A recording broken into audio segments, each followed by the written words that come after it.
58.6 million is our population. 17 million of the population is struggling with bipolar, schizophrenia, anxiety, and depression. 17 million people. That's just what they got statistically. It might possibly be a bit more. And so there's a big thing of fear that the enemy is using that is causing people to be super anxious, causing people to be fearful. Why? Because for today's topic, Mike can go to the next one over there. Today we're going to be discussing this thing over here called vision. Because there's a lack of vision, fears begins to take place. And I saw this really cool, again, Tiny Google, I saw this really cool little picture on Tiny Google explaining this word fear, F-E-A-R. And it's an acronym, number one, F. Alright, the first one is you got two means and you must choose one. The first one is forget everything and run. So forget the promises that God gave you.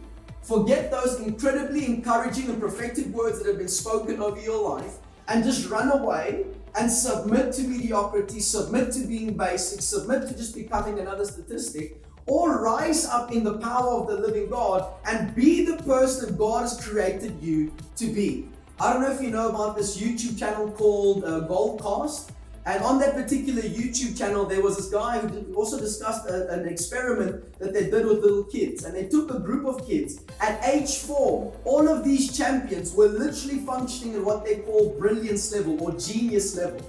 They took that same group of kids in their early 20s and only 10% was still functioning at that level. They took that same group of kids in their late 20s, early 30s, and only 2% were still functioning at that level. My question is, what happened? What happened? Because when you were younger, next one over there, Mike, when we were younger and you were sitting in school, maybe they asked you this question, hey Timmy, when you grow up, what do you want to be? And then Timmy's like, I want to be president. Or she was like, I want to be Miss SA, or I want to be this.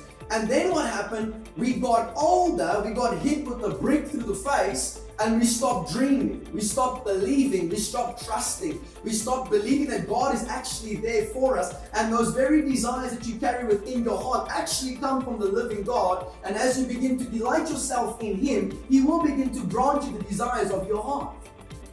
And every one of us in this very room here today, if you begin to realize what you possess on the inside and what you truly carry on the inside. Nie wat binnelanders vir ons gesê het nie, nie wat sewende laan nie, nie Movango, nie generation. I'm talking about what the Word of God actually tells us and showcases to us who we really truly are. You begin to really walk differently. I was in the back of the police van because I lost sight of what God gave me. I remember when I was 12 years old, some of you know, like listen, grew up in a great family, mom, dad, great family, never saw my dad beat my mom, never saw my mom swear my dad or anything like that. Unfortunately, when I was 12 years old, what happened was, walked up into the room on a Sunday afternoon, the 25th of April, 2004, walked up into the room, my dad, super funny guy, you guys would have really loved him in a massive way, super funny guy, and walked up to him, we had this little sausage dog called Jack. Hey man, how are you? Awesome, thanks. Alright, there's a little sausage dog called Jack. And it looked as if my dad, him being the funny guy that he is, it looked as if the two of them were busy playing with one another. So I went to go call my mom because it looked, weird. So my mom comes in, she's like, no, I must go call the neighbors because he's busy having a heart attack. So I go call the neighbors, I get back into the house, my dad laying on the floor, things are coming out of his mouth. 12 years old, I don't know if any of you ever felt like this, but I was completely helpless. Like I can't throw my man over my shoulder, I can't drive him because I'll probably kill both myself and him in the vehicle on our way to the hospital. Can't do anything. And I don't know if any of you have ever been in a helpless situation where you want to do something but you can't do something.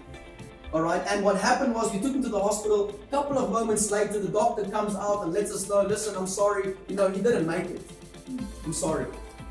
And one lesson that we can essentially draw from that is that the rain falls on both the just and the unjust. And there's some things that are going to happen in your life that are not going to make any sense as to why they happened. But I see now today, at that moment it didn't make sense, but I see now today how God is using that pain to be able to help other people out.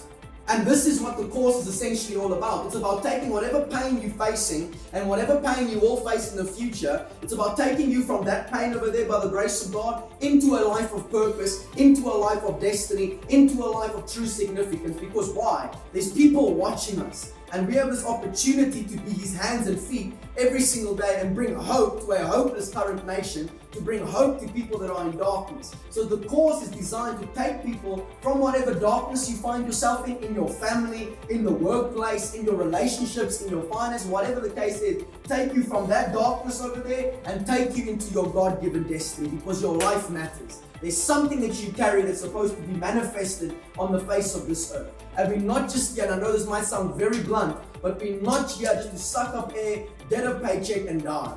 Jesus paid way too much of a price for us to just live like that. Your life has got so much significance and meaning attached to it at the end of the day. And all of us in this workplace over here of Butler Food, all of us are here to impact lives at the end of the day.